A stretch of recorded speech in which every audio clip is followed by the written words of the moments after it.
Blog Talk Radio.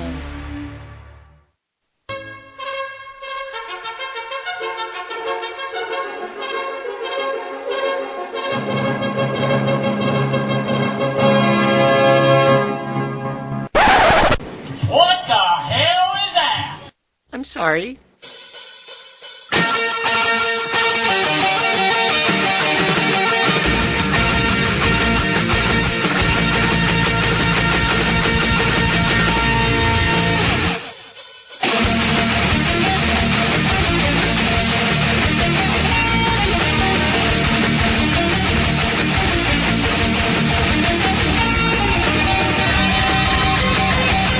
Welcome to the Will and Thunder Show.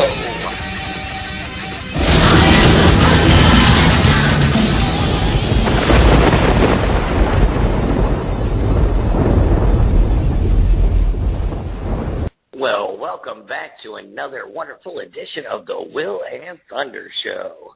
I am Kevin Thunder. Welcome in, guys. Here with me somewhere around here would be William Telltale. Where you at there, buddy? I'm here stuffing my face full of tater tots. That's lovely.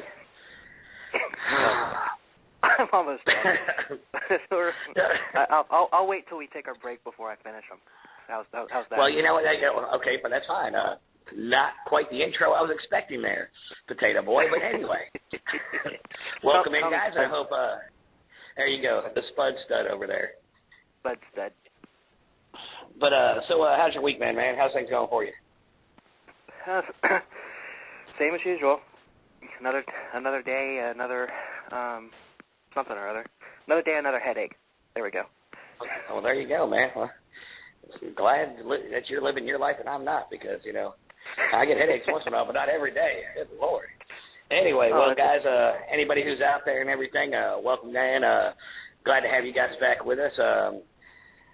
This part of the show is what we call the shenanigans section of the show. This is where Will and I just kind of shoot the shit, get things rolling here, throw a little BS out there, and hopefully you guys enjoy it. If you want to be a part of this segment right here, just go ahead and call in. Will, why don't you throw that number out there? It's 646-716-6135. The chat room's also open, and so is the Facebook page and all that stuff. But right now, here we go, the shenanigans segment. Our shenanigans are cheeky and fun. Yeah, I mean, his shenanigans are cruel and tragic, which makes them not shenanigans at all, really. I swear to God, I'll pistol whip the next guy that says shenanigans. Shenanigans! Shenanigans! Are you little...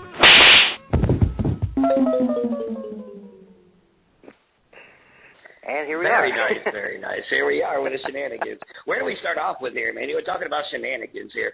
Remember last week we were talking a little bit about football, a little bit about the thing we love called football, and how the New York Jets had to went ahead and they signed the release quarterback from the Eagles, Michael Vick. Yeah, Vick. Okay. Now hold on. In the shenanigans of the whole thing, the Eagles this week went ahead and signed Sanchez. I mean, now the idea here, in my opinion here, a trade might have been better there instead of the whole let's let him go and we're going to sign him, we're going to let him go. They could have figured this out a lot sooner than this. Well, but sure, I really when feel you're bad. when you're dealing with Mark Sanchez, see what happened. The Eagles kind of screwed themselves. I mean, they do have their quarterback. What the hell's that guy's name? Nick Foles. Nick Foles. And he had a great rookie year. However, what if he has his sophomore slump? They're screwed. Who are they going to turn to now? Sanchez? Oh, I know. I mean, first of all, I don't understand the whole idea of bringing Sanchez in. I mean, I guess he'd be an okay backup quarterback. I mean, he's average at best. They waited too long to do that. I'm telling you right now. Go ahead. He's great, and but I mean, quarterbacks can have sophomore slumps. I mean, look at David Carr. He was drafted.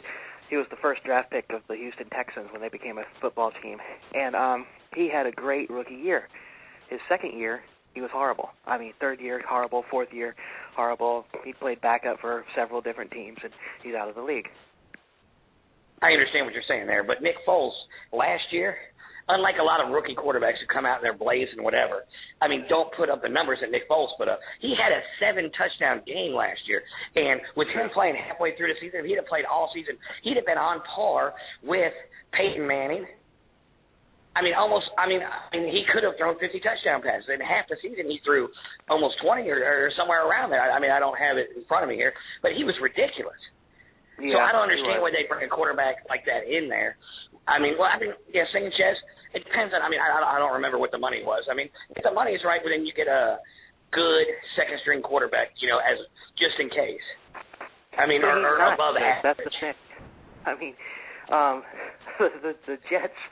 I mean, I love seeing the Jets quarterback situation in as much disarray as it is, but the Jets, they thought that they would, in 2 years ago they passed on quarterbacks because Sanchez was the guy and all that stuff, and then they shot themselves in the foot by not taking a quarterback 2 years ago when draft time came around last year because the best quarterback available was Geno Smith and E.J. Manuel, and both of them probably wouldn't have even been drafted until the 6th, 7th round. In the draft with Tannehill and Andrew Luck and name from Seattle. And you're right. E.J. Manuel, and they've yet to prove themselves. But you think Manuel, who was that's the one that was with the Jets, right? Manuel went to the Bills. Before I stick my foot in the Bills. Geno Smith, who took over for Sanchez. He did a decent job with them, but you have to understand how much of a fiasco that was, the whole Jets team last year. I mean, I don't understand. I really don't understand how their coach still has a job. The last 2 years have been nothing but a mess for that team.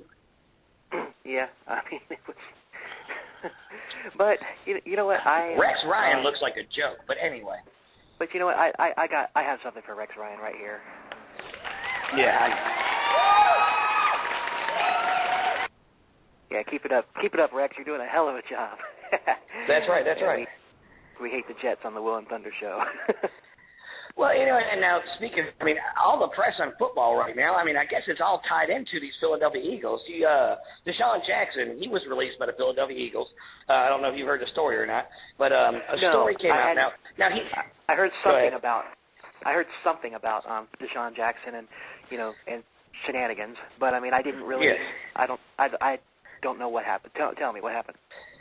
I think the deal with him is they were looking to try and chop him anyway. They were trying, he was on the chopping block, and they were trying to find a way what they're going to do with him and what direction they're going, which is understandable. But then some blog or some report came out that he possibly had ties to some L.A. gangs. Well, he came from California. He went to high school in L.A. somewhere, and supposedly he was throwing gang signs in a picture for the Crips, right? So this all came out, and the Philadelphia Eagles automatically cut him. They got him off the team.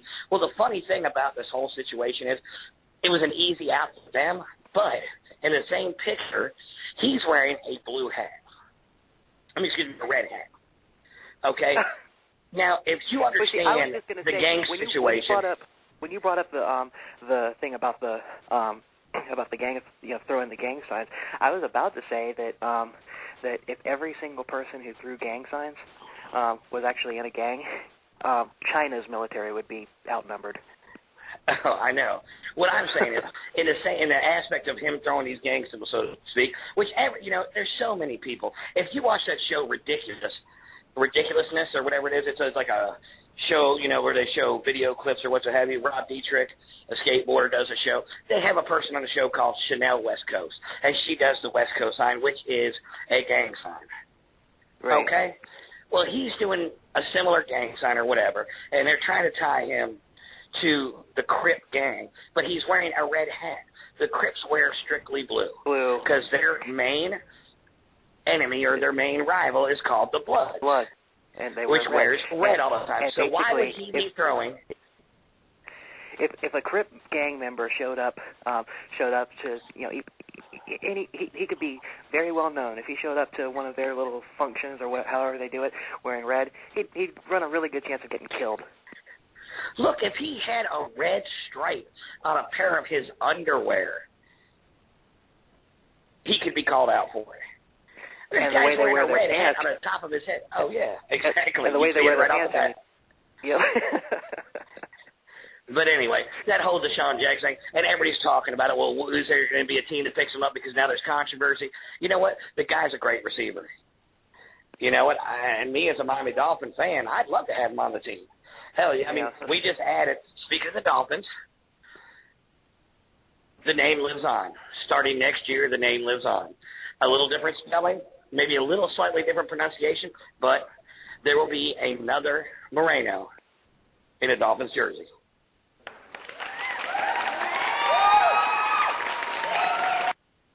I'm definitely down with that.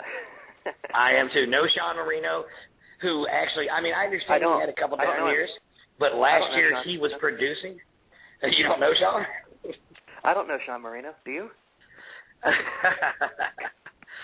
But you know what? Look, man, this is going to be great for us. I mean, we already have two backs there. I'm sure one of these two backs are going to leave, and it'll go take a little camp time to see which is going to be the best to fill in the 1-2 punch with no Sean.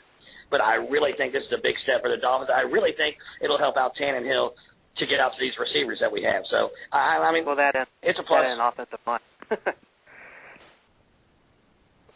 Exactly. Yeah.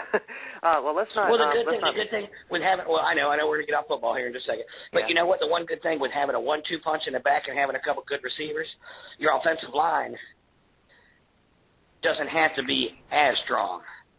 Well, it has to be strong, don't get me wrong here. But, I mean, it just gives you time to go ahead. 4 words for you. Ricky Williams, Ronnie Brown. When the Dolphins I got 2 words for you. I got 2 words for you. Barry Sanders. That's something good. Look, you could have just had a quarterback handing the ball and nobody in front of him to block for him, and he'd have done fine. Oh, that's basically what he had because he was with the Lions. I know. I mean, I'm just telling you. So it'd be nice to have that little, extra kick in the backfield. But anyway, let's move off of football before people think that we're just a football show. Well, we're better than a lot of the shows that I've heard on Blog Talk. We knew we could do, right? A lot of the sports shows, that is. Hey, well, you know what? Don't get me wrong, Blog Talk people. There's some really good ones out there, but I've heard some where it just sounds like they're reading off the screen. Ryan Tannehill threw 3 touchdown passes for 237 yards with 1 interception. I mean,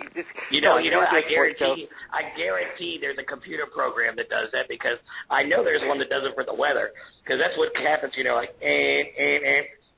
The National Weather Service has spotted a severe thunderstorm. But dude, that's the guy that does it on Blog Talk. It's the weatherman. Anyway. We have a thunder. That is so funny. But anyway, man, so what else is going on with the news this week? Once again, that airplane hadn't been found yet. Yeah, we'll talk more about that when they actually find the damn thing. I mean, they thought they found pieces. They found 300 pieces floating in the ocean, and they go out to the ocean. They're finding fishing buoys, and I mean, they say, "Oh, this one's orange. Okay, the plane had orange in it." No, that's a buoy. I mean, that's not part of an airplane. Last time I checked, planes don't have buoys. No, unless it's a cargo plane transporting some, or a water, Yeah.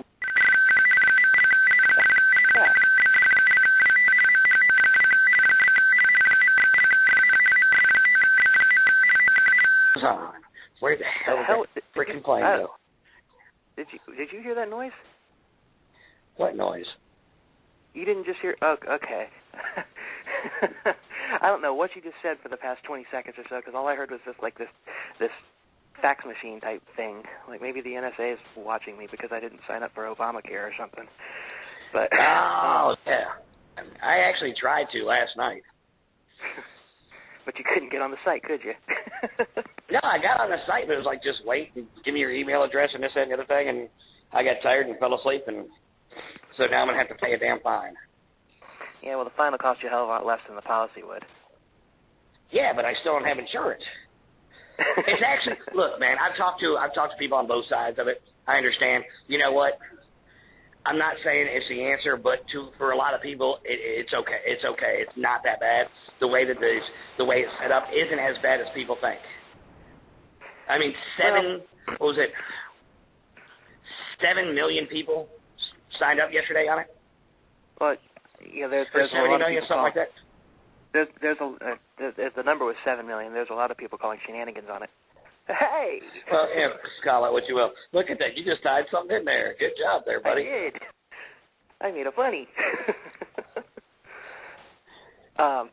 Anyway, we can have, I'm going to do a political show one of these days, like on another night of the week or whatever, so that's not the official one. Actually, we could do that one night on our show right there. We'll just call it out. We'll give them 2 weeks in advance, get your ducks in a row. If you want to call and talk to us, be ready to roll with this. And because me and you have slightly different political beliefs.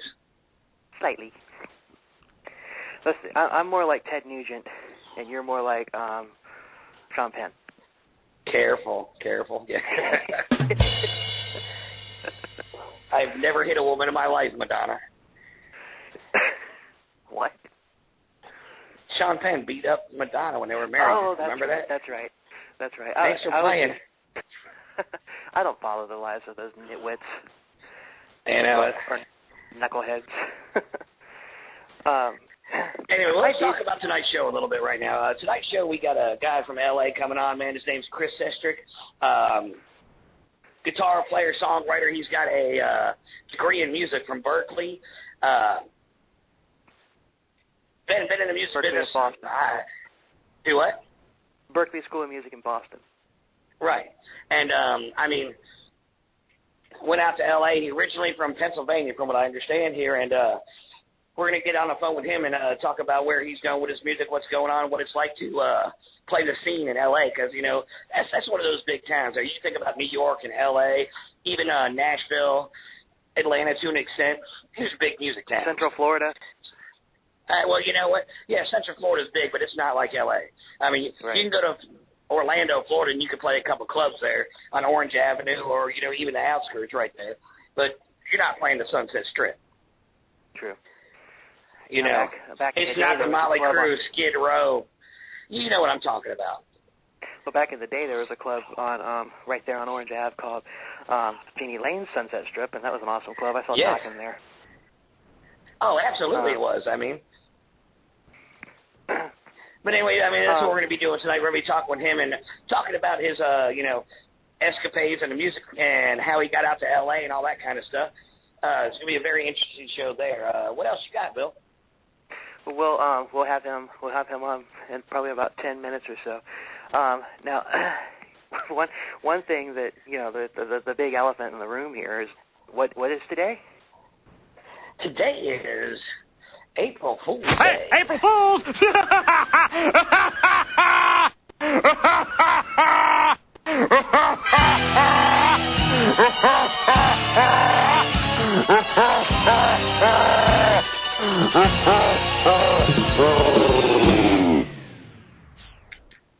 That's right.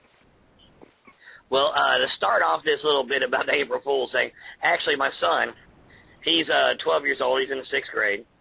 He come home today, and his teacher actually did a pretty good job today messing with the kids. They had been out at lunch or recess or what so have you, and they're coming back in the room, right? And a couple of kids were being a little loud, being a little rowdy or whatever. Well, she immediately writes 3 sentences on the chalkboard, right? I don't know exactly what they were, but they were 3 sentences. And he said it was almost a paragraph. And she goes, you know what? You guys want to be unruly? You guys want to talk and make a bunch of noise? Write this 50 times. Well, one kid said, what? She goes, I'll make it 100. Another kid asked, she goes, oh, you want to make noise too? We'll make it 200. Another kid goes, we can't. She said, make it 300. Everybody shut up and started writing. She let them write for about 5 minutes. She's like, I'm just kidding with you, April Fools. Nice. And I was like, you know what? For a 6th grade class, that was a pretty good trick with the teacher right there. Yeah, that was. One time, this is years ago, I rented a room in a house with some other people, and there was one of my roommates, worked odd hours where he wasn't home and everything, and we had this deal where every single week, I would, he would give me $5, and I would play $5 in the lottery, and around April Fool's, one time he was out of town. So so what I did was I took the $10 and I bought those tickets for real. However, the next day after the drawing, I took another $10 out of my wallet and bought another ticket. One of the numbers, of course, having the winning numbers from the night before. Recorded. And I gave them, I gave the numbers to him. I said I haven't had a chance to look at these, and I started to head out the door after I gave them to him. He's like, thanks. Next thing I know, I hear him flipping out. Oh my God, we won! Oh my God, we won! We're rich! Blah blah blah blah blah. And he's jumping up and down and everything. And I said, April Fool. He's like, what? I said, take a look at the date on that. He was. Well, it's a great April Fool's joke, but it's been done by people. I mean, I've heard of that before. Also, the one with the where you can buy the fake scratch off. Oh yeah. With the 3 10,000s on there, and people freak out. Okay, I've got one for you. This is the best April Fool's joke ever. You know me, Will, and I've been in the restaurant business my whole life. Yes. And been a bartender for the better part of the last 20 years. Mm-hmm. Well, I was working at a bar in Orlando, which was right by the Civic Center. So we had a couple big civic events that would come through there, like Surf Fest was a real big one, and then we had the PGA come through. Well, during that time, we carried 2 very expensive liquors there. One's Johnny Walker Blue, which, I mean, is fairly expensive. It was like $40 a shot. We also carried a cognac there called Hennessy Paradise. Excuse me. Well, during one of these conventions, the other bartender that I worked with, and he'd been there for about 6-7 years and was, pretty good with the, GM. They were in there together pretty well, good friends or whatever. Well, he emptied this bottle of Hennessy Paradise and saved the bottle. April Fool's Day, he brought the bottle back in with anybody knowing and filled it up with iced tea. Same color. Now, if you've ever seen cognac or a brown liquor, it very much looks like iced tea. Well, proceeding to put it on the shelf as we're setting the bar up, he picks an argument with the GM. When she starts getting rowdy with him, he picks the bottle up off the shelf in front of God and everybody. She loses her ever-loving mind because this is a $500 bottle of liquor right here. He grabs his bag and walks out the front door. Says, I quit. She totally freaks out. She's running around the restaurant. This is right before we open. Like, I can't believe he did that, da-da-da-da-da, using words that I can't use on the radio. Well, about 2 minutes later, he walks back in the door, and she goes, what are you doing back in here? He's like, I forgot something. She's like, what'd you forget? He's like, oh, it's April Fool's. That was iced tea. Anyway, have a nice day. And went back behind the bar, and we cleaned it up. And she was steaming, man. It was the funniest thing I've ever seen in my entire life. One of the greatest April Fool's jokes I've ever seen. What another one that I did, I mean, I can't top that one. But one time I was working for this barbecue restaurant in Merritt Island, Florida. You know which one I'm talking about. I do know. And this is when I was like 15 years old. And I mean I didn't even drink yet. But on April Fool's Day April 1st happened to fall on a Sunday. And this year in particular. And there was this huge party coming in. It was, they were going to take up half the restaurant, and they were going to be there like 8 o'clock in the morning or something. It was like a pre-church group or something. But she, the manager, the owner's wife, told everybody, it's like, you will not call in. If you call in, you're going to be fired. Blah blah blah. Well, I was the dishwasher working there, and when I got to work that morning, there's a payphone outside. So I called the number, and I asked to speak with her. She gets on the phone. She's like, "Where are you, Bill?" And I said, "I don't know what happened." I said, "I got really smashed drunk last night, and I'm in Atlanta. I have no idea how I got here." And she starts getting all mad, like, "What are we gonna do? We don't have you're fired." Blah blah blah blah blah. And then I walked in. and she happened to be right there at the front desk as you walk in. Front door, yeah. I said, April Fool. Oh, I thought she was gonna kill me, fire me anyway. Yes, and I know exactly who you're talking about. Okay, I mean, excuse me. Okay, but anyway. Yeah. Exactly. I mean, and I've seen some good ones here and there, but I mean, as I said, the best one was that $500 bottle of liquor, and it was just perfect timing. How much? This is kind of off topic, but how much does a drink with that in it cost? $50 a shot. Wow. The Johnny Walker Blue was $40 a shot. It was $50 a shot, which I thought was crazy. Now, another story here, if you want to find something hilarious. The way the bar was set up, it was set up in an L shape. Mm-hmm. Now, when you walk in the door, the short part of the L was facing the front of the building, the long part of the L along the side wall. Well, during one of these conventions, we were busy as can be in the bar's full, and the beer taps were on the short part of that L. Well, I'm sitting there, and I'm pouring some beers, and because you have to make those for the servers and everything, and there was one empty bar stool in front of the beer taps. Well, me and my buddy, his name was Patrick, we're standing there, and we hear somebody go, "Hey, can I get a drink?" We both are looking around and don't see anybody. Nobody's looking at us. Nobody's talking to us. So as we're still working, doing our thing. I'm pouring 3 beers at this time, so I'm in the middle of pouring the first one when the first time you hear it. I'm pouring the second one, and once again, hey. Patrick, who is standing next to me, who wasn't pouring any beers at the time, looks over the bar. There is a midget, and I kid you not, like mini-me. He might have been 2.5 feet tall. He's trying to climb up on this bar stool, and he looks at him and goes, "Whoa!" and walks away.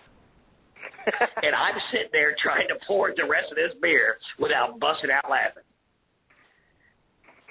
It was the most uncomfortable situation I've ever been in my entire life right there.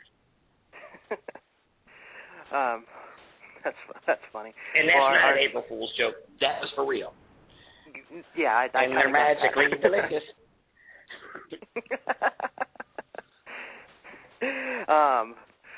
With that, I mean, our guest is on the line, so we're going to go ahead. Well, all right, let's go ahead and bring him in. 10:30. And we're gonna play one of his songs, and then bring him in. The song is by Sestric, and it's called "Just Want You," and we'll be right back with Chris Sestric in a few minutes on the Will and Thunder Show.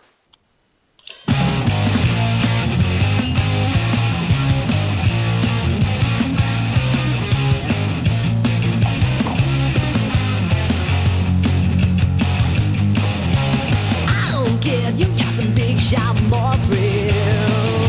No, shouldn't be solicited if you're going to satisfy you. Honey, it's been so long, I understand your hesitation. Yeah, but you started something and I'm just following through. You can't leave this one gone. I've got way too much fun. I've been sleepless at night since you've been on my mind. You deserve better anytime you broke free. Don't you worry, find out, and don't you worry about me, because I don't care what you'll say or do, because I just want you. Yeah, I just want you. I just want you. I just want.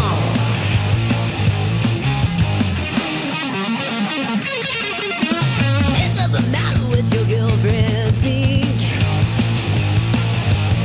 You need more than is ordered in vain to be happy. Your primitive needs must be fulfilled. Yeah, you're wounded by desire that only I can heal. You know I got the goods, you're to satisfy. I'm not taking you for granted when you're by my side. Got a lot to lose, and so do I. Anything I will for is on the line. You don't care what you'll say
Thank you.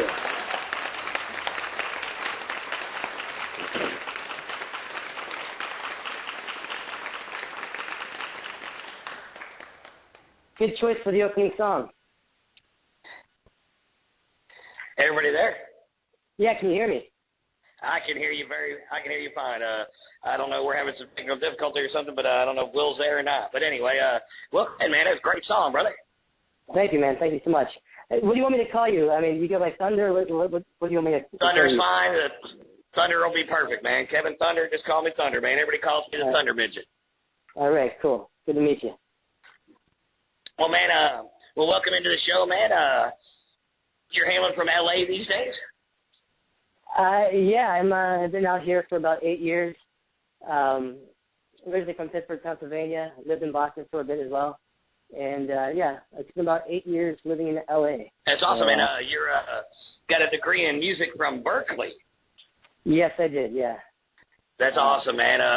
Music's been a part of my life, man, since I can remember. My uncle's got a degree in music, too. He's a songwriter, composer, and he's got a master's out of Manhattan School of Music.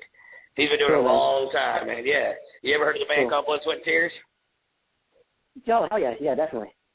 Well, my uncle was one of their founding members, but my respect for you as a music major, and it is unbelievable, man. Cool, man. Thank you so much. No problem. So, you said you're originally from Pennsylvania, Pittsburgh, man. One of the first guys. Since we're talking about football and everything, I have to give a shout out to my Steelers and everything. So I'm a hardcore Steelers fan. Right on. My older brother is a huge Steelers fan. As a matter of fact, before we moved down to Florida, back in the day, we lived in Wheeling, West Virginia, which is right across the bridge from Pittsburgh right there. And my older brother is a diehard Pittsburgh fan. Cool. Yeah, we're pretty intense. But absolutely. You guys got Mike Wallace now, so are you happy with him? Oh, absolutely. Yeah. We're still in the building stages right here. And as we were talking earlier, we picked up No Sean Marino recently in this free agency. So, it's going to open everything up right there. And hopefully Tannehill is the answer. It's nice to have someone with a name similar to Marino in a Dolphins jersey again. Right. Cool. So Will has disappeared, huh? No longer there. I guess so. I mean, we're still on air, so he's got to be there somewhere. I don't know what's going on with maybe it's his microphone or something is cut out. But I'm willing to go ahead and run with this anyway. We'll get this going. But sure. So you guys are playing out in L.A. or you're playing out in L.A. now. This is a band that you put together. It's got your name on there, the Sestric. Right. Yeah. So I mean, it's basically. I've always been kind of an independent artist, but I've also, in between, I've played with lots of different bands as well. Sestric kind of came about. I've been working on this record, Something About the Snake. It started a long time ago, actually, and every time I would start it, I would end up joining another band and then put the project aside while I concentrate with the band that I was with currently. And so it took a long time to develop, but I finally finished the record. It's not brand new. It actually came out in late 2011. So it's been out for a while now, but so I'm happy, being a solo artist and just learning the ropes of the new online, digital, do-it-yourself sort of marketing and everything. So yeah, it's amazing. I mean, I don't know exactly how old you are, but I'm 32. 32. Well, I'm 40, and when I was playing, when I was younger and you were coming up in music, you had paper that you printed on, you put it on telephone poles and handed it out to people. It's so amazing these days of how you can go into the studio or even in your own house and, upload some recording software and throw some stuff together and get it out so easily. Right. Can you all hear me? Yes, are you there? Yeah, finally. The damn board wouldn't. I kept clicking my microphone to go live, and it kept throwing me back on hold. Well, welcome back, Will. Why don't you say hello to Chris Sestric right there? What's going on, man? It's like I bring you on, and all of a sudden... Yeah, I heard you, introducing me on or something, and then I didn't hear you anymore, so... Well, the same thing, it kind of kicked me off, too, and I had to come back in, so... Well, now that we're all here, let's talk about some music, man. Yeah. That was weird. Hey, you know, I was able to hear you guys. That's Blog Talk Radio's way of April Foolsing us right there. They're like, oh, you think you can do this? April Fools. Yeah, we're going to keep hitting the button. Hey, like April Fools!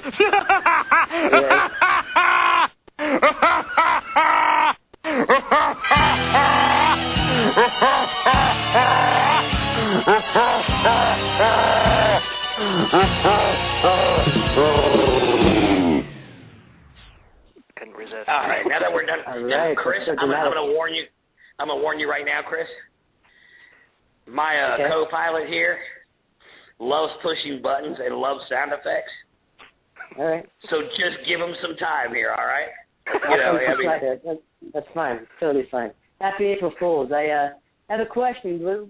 What was the post on the Facebook thing about Lizzie Hale? Was that the April Fool's thing, or what was that? That was the April Fool's thing right there, absolutely. And thanks for catching on to that. When I first saw it, I thought that was an April Fool's thing. I actually posted it. I wasn't sure because no one's really followed up with it or anything, but I thought it was real, and then I realized, obviously at the start of the show, it wasn't happening. We're sorry to break that to you. No worries. I tried. I was sending messages to every female on my Facebook page, trying to get them to call in and pretend to be Lizzie Hale. But surprisingly enough, none of the women that that actually got back to me in time, like before the show started, none of them had even heard of Hailstorm. So I'm starting to wonder, is Hailstorm just one of those bands that only guys like because it has a sexy chick that shreds on the guitar and screams like, Sebastian Bach did in his prime? She has that's exactly right. I mean, her voice is just like super incredible. I mean, I think she's a top female singer in the hard rock and roll genre right now. So, yeah, she's awesome. Okay, and then we're talking about, all right, let's change the subject for just 1 second. Who, in your opinion, is the hottest woman in rock and roll? I mean, of all time. Of all time? Of all time. Oh, geez. I'd have to think about that a little bit. I can tell you my favorite singer is vocal-wise. It would definitely be Janis Joplin. But, absolutely. She would be my all-time favorite. I can tell singers off the place I really like listening to. Who I think the hottest is? Jesus, I can't. I can't. Currently, I'd have to go. Mine's easy. I'm a bass player, and I think, and I can't think of her name on top of my head right now, but the bass player for Rob Zombie. Okay. She was the hottest ever.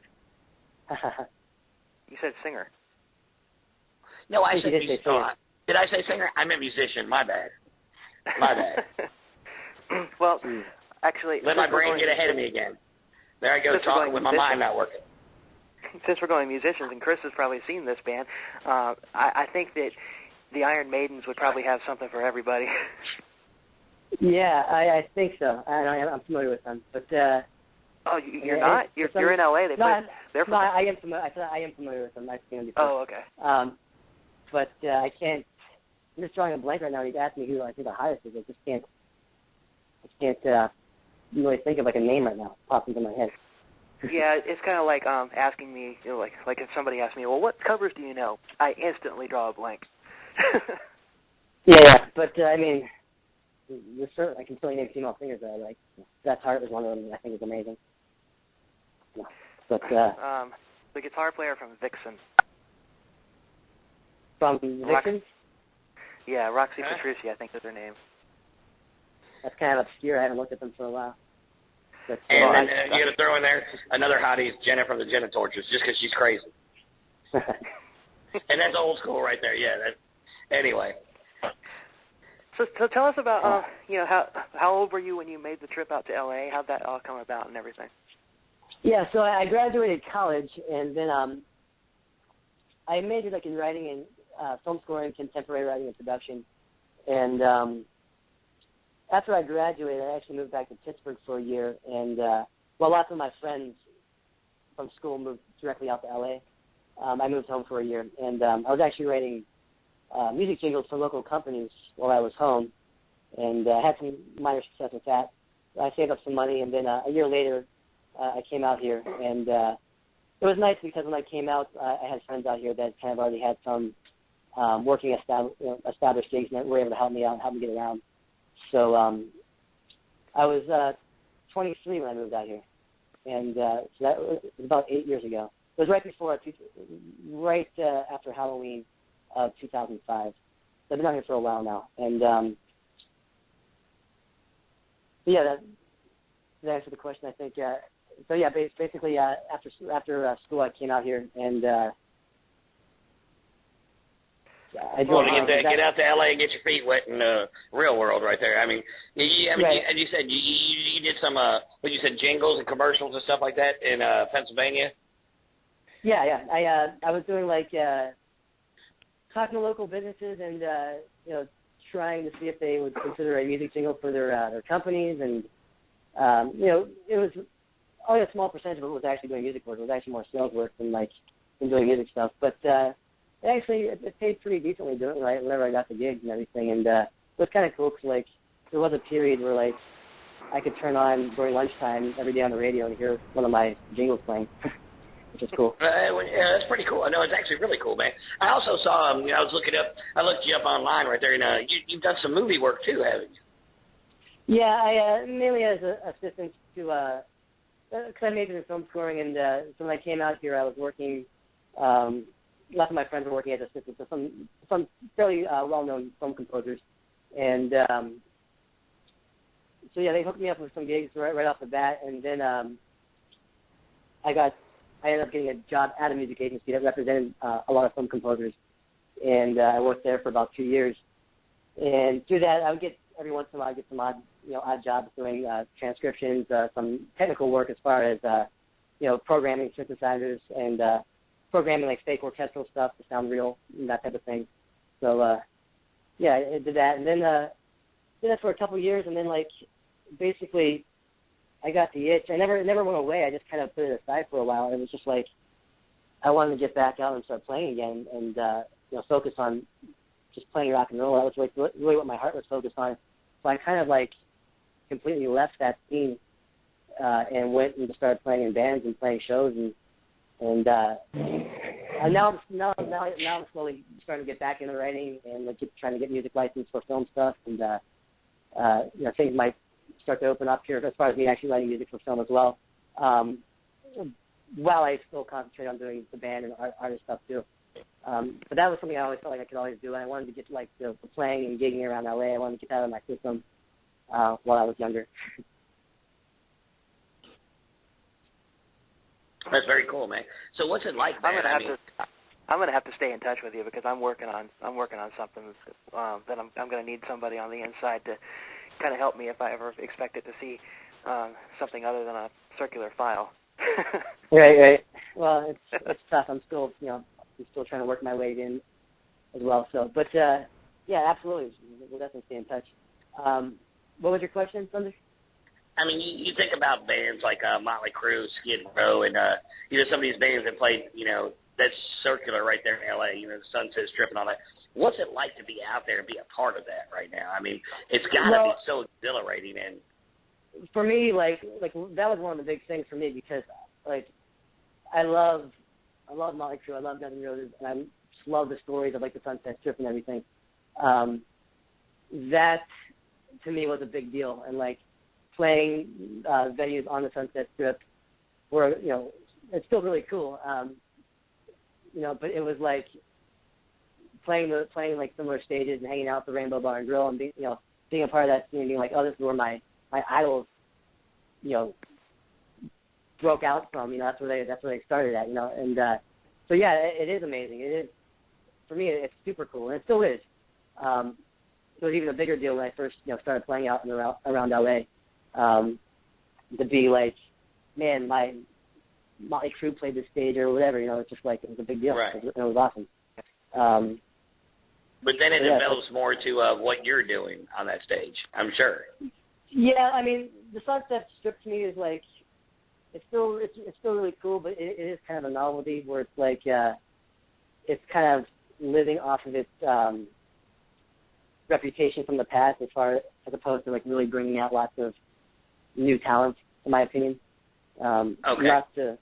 Not to like, I love it and everything, but not to degrade it by any means, but it is. A lot of those clubs are living off. Motley Crue played here, and Skid Row played here, and exactly. these bands. Yeah. Exactly. Well, so tell me a little bit about the LA scene right now, where you guys are playing. Are you guys playing on the Strip? Are you guys playing in the Valley? Are you guys? I mean. Yeah. What's it like for you?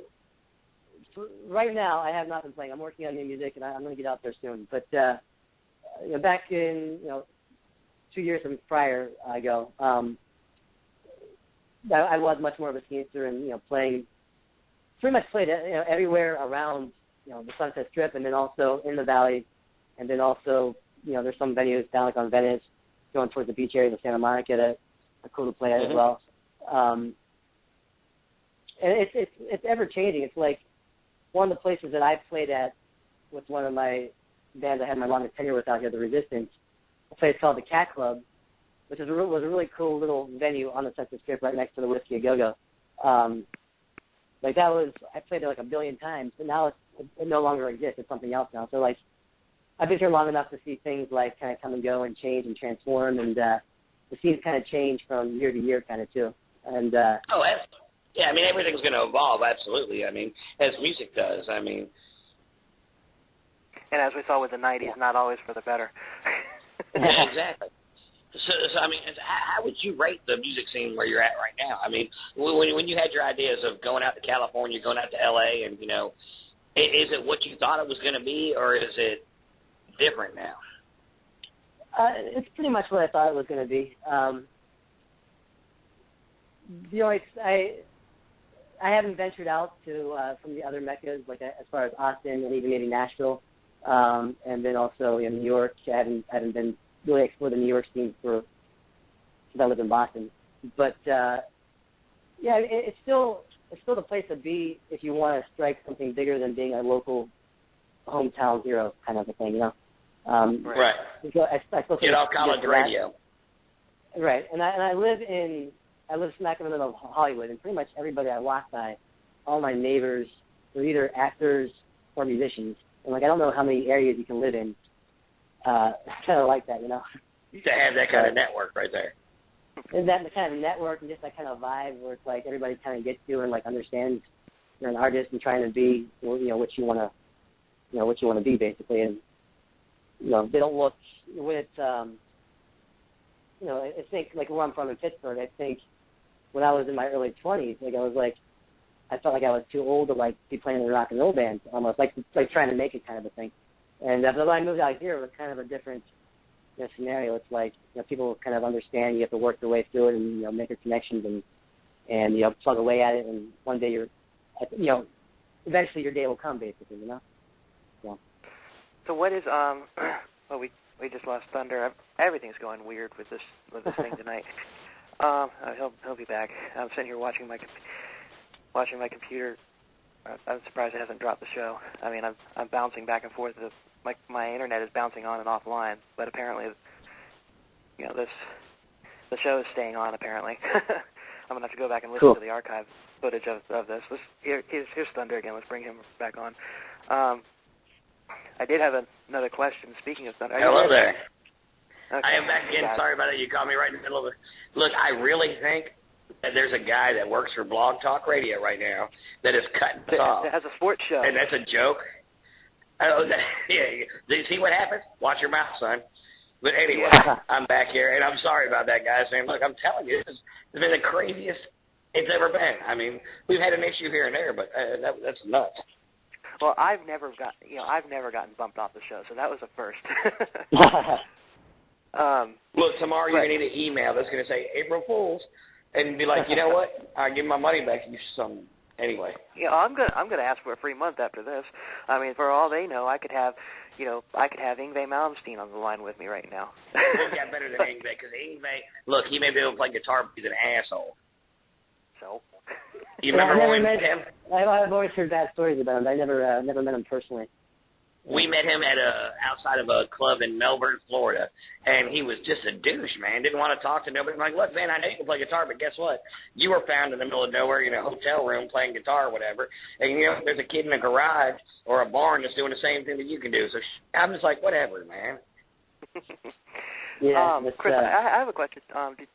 Do you know Thunder's cousin? What's her name, Thunder? Shauna Halligan. No, I don't think so. She's played a lot around L.A. Actually, she's overseas now, but she played with a band called Bittersweet, and then now she's doing her own solo project. But yeah, my uncle was real big in L.A. for a long time, especially with commercials. He did a lot of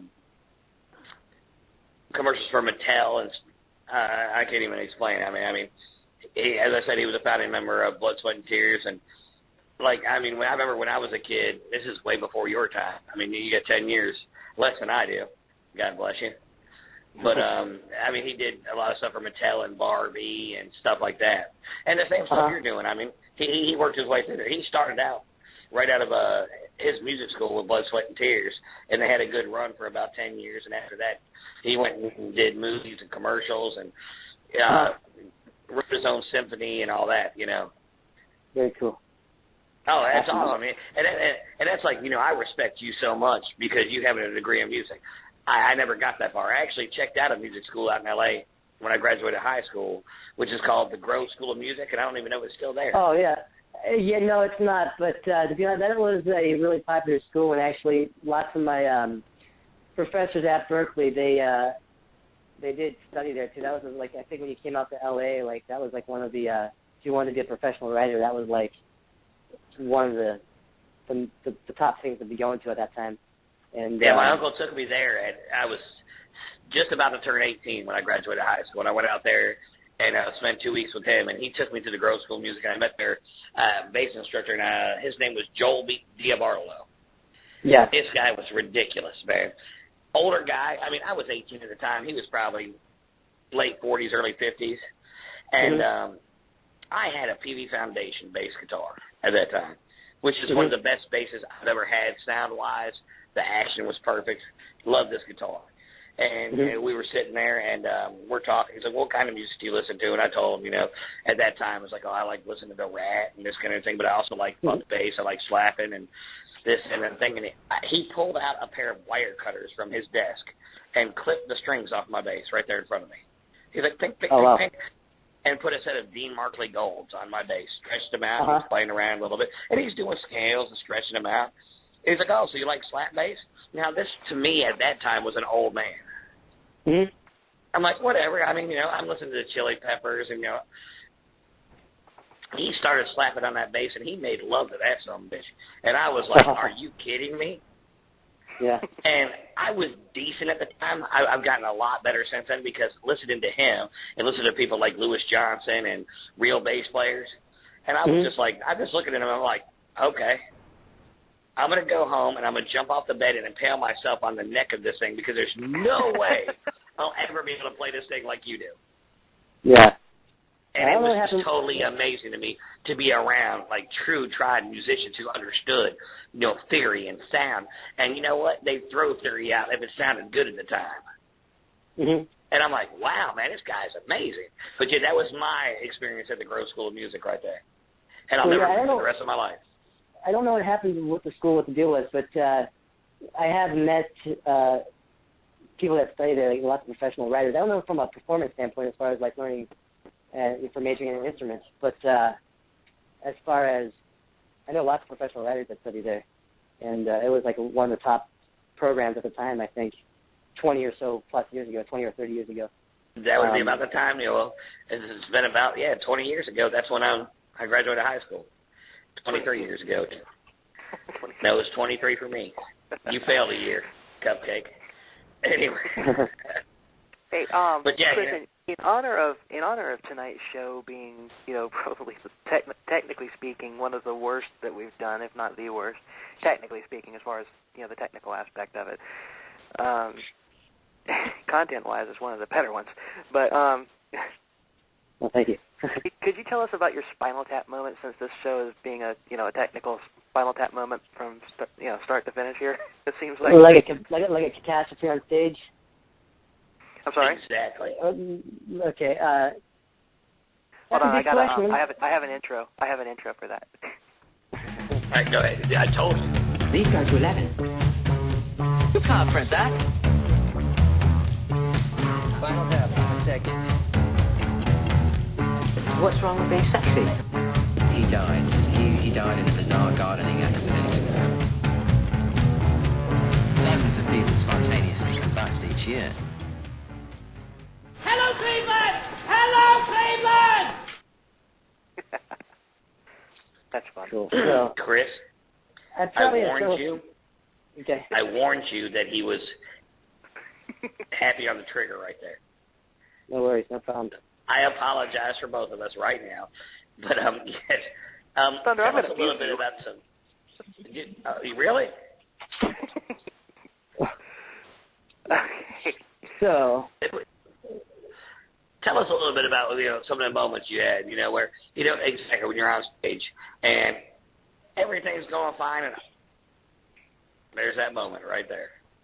And there's always like there's always something seems to always go funky with, at least at one point in a set, often or not, something weird goes wrong for like at least a split second or something. But I have several thoughts that kind of come to mind. But I remember I used to do a weekend show my first year in Boston. I used to play with like a cover band sort of a thing.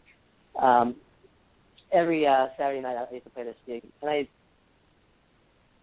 didn't used to ever drink, and I never drank and played before or anything like that. So we were doing sake shots before the show, and that stuff hit me way faster than I thought it did.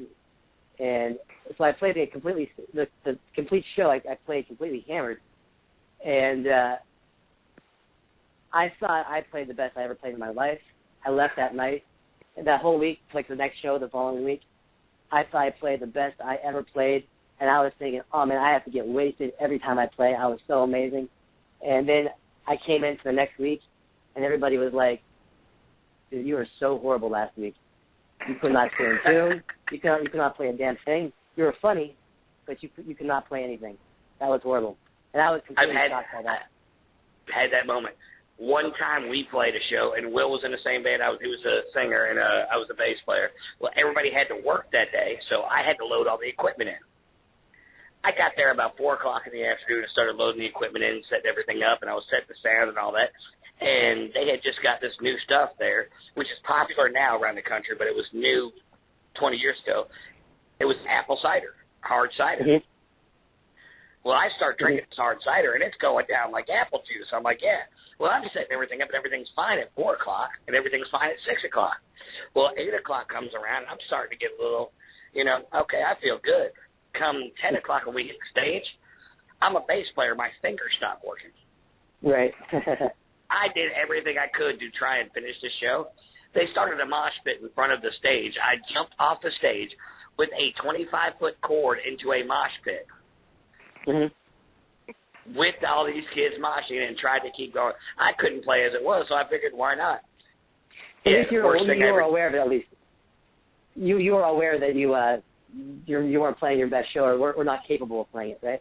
At that point, I wasn't aware of that. Well, okay. After the show, another band came on after us, and I went in the mosh pit, and I got my eye cut open in the mosh pit. And the next day I woke up, and I'm like, I thought everything was cool. And I'm like, yeah, I jumped over the stage, and and I've got a cut in my eye. And they're like, no, don't you ever do that again.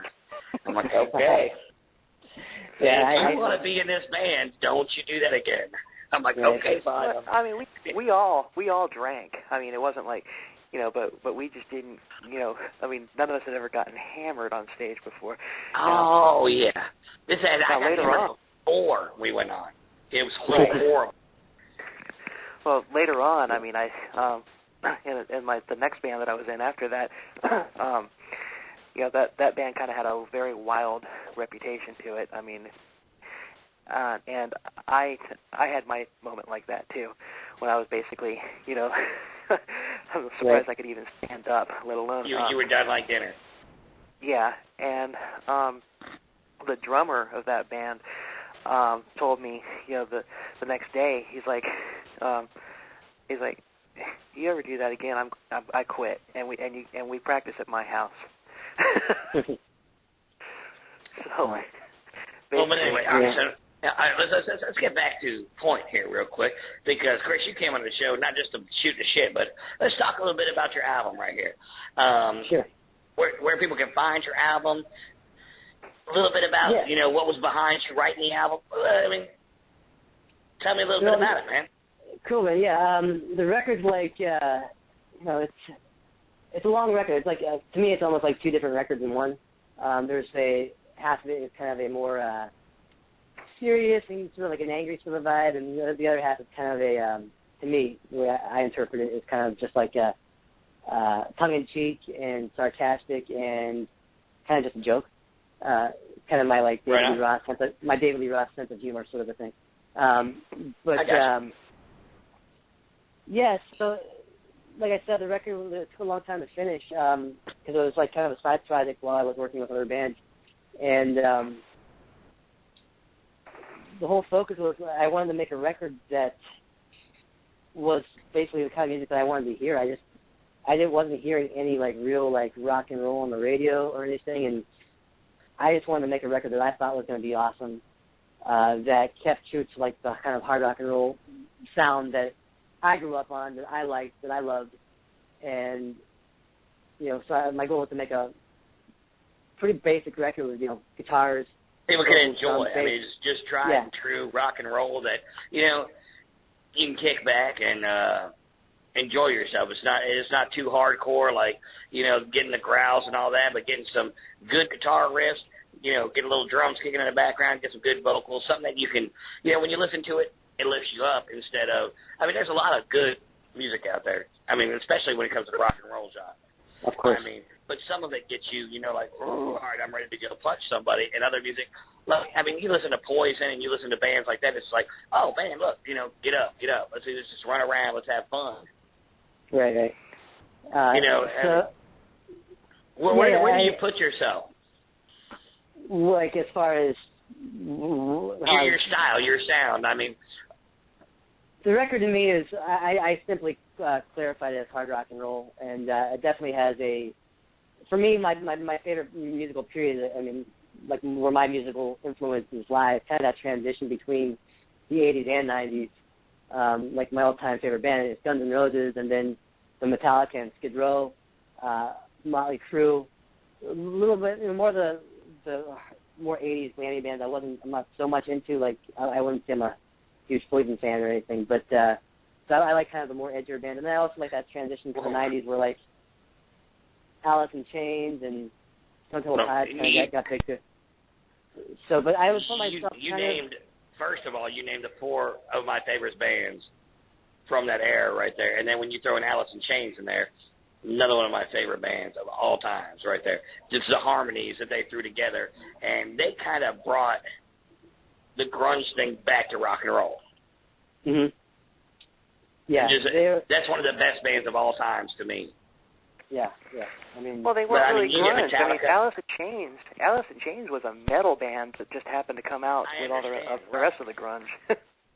Right. Well, I mean, you got Alice in Chains, you got Soundgarden, who was on like the verge right there of in between Nirvana and Alice in Chains. They were, Chris Cornell still had the screaming vocals, like 80s style, 90s style, really rock band. I mean, he wasn't a raw kind of guy right there. So, I mean, but, Alice in Chains, ridiculous good. And then Guns N' Roses, I was lucky enough to see them and Metallica together in a show. And it was awesome. And Faith No More was a part of it. It was ridiculous. Faith No More, Guns N' Roses, and Metallica. And that's when, it was real good. I love Faith No More. I love Faith No More as well. Yeah, Faith No More. I mean, does Faith No More get credit for really starting the whole rap rock fad? I think to some extent, yeah, I think so, but not. I think also Anthrax takes some credit for that. Thank you very much. I am the man. Maybe I am the man. Too. But I mean, you could say "Walk This Way" with Aerosmith and Run DMC, but that happened. So that didn't really catch on the way it did when Faith No More came out with Epic. Oh yeah, and it didn't even really take off. Throw the Chili Peppers in there too. In the beginning of the Chili Peppers, that was all rap rock, even though it wasn't exactly like rap. I mean, but that's what they did right there. Anthony Kiedis, before he really started singing, that's all he did was rapping. I mean, or just speaking fast, call it what you will, but right. Yeah, I bet the girls loved him. I never thought about that with the Chili Peppers, but you're right. It was kind of like rapping pretty much.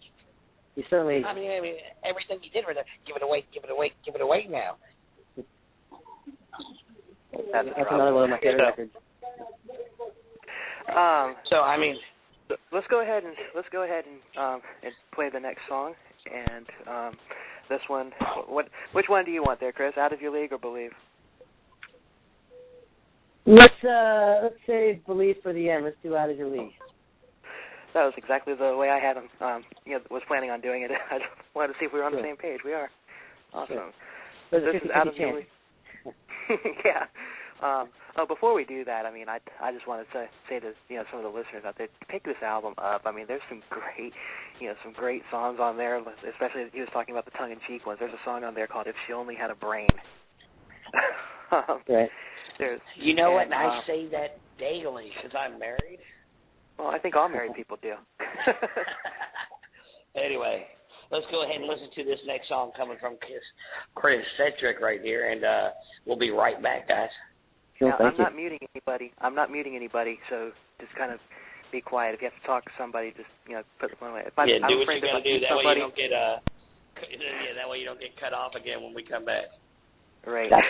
Well, this song is 2 minutes and 55 seconds long, so if you got to do something, be quick. So we'll be right back on the Will and Thunder Show.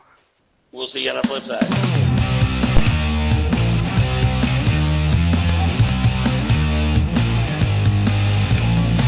I've had all that I can take of you. You've been walking through life without a clue. You don't realize what you're getting into. Wake up, boy. I've got the big style. You're out of your league. You're so out of your league. And you're so out of your league. So go out, boy. 'Cause that's the best for you. It's time for you to make a sacrifice. Give up something you love for a better life. You can't give before you give, so waste your time. And if you can't do that, bitch, you're gonna learn. You're out of your league. You're so out of your league. And you're so out of your league. So go out, boy. 'Cause that's the best for you.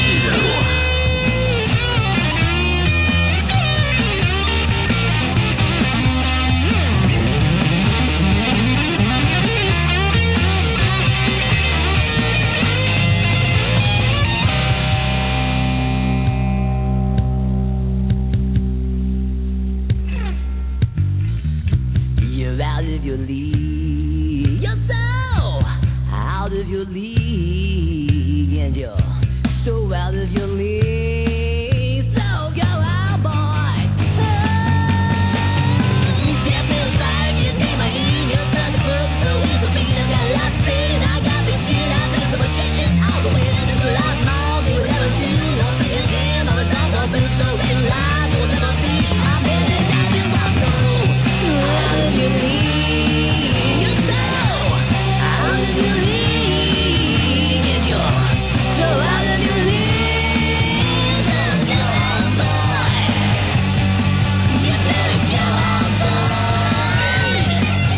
Just go out, boy.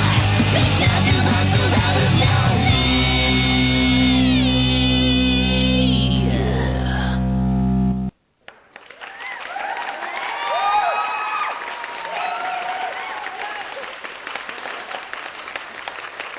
All right, welcome back to the Will and Thunder Show. That was Sestric, the song "Out of Your League" from his new album called "Something About the Snake." Right. So, cool. Thank you.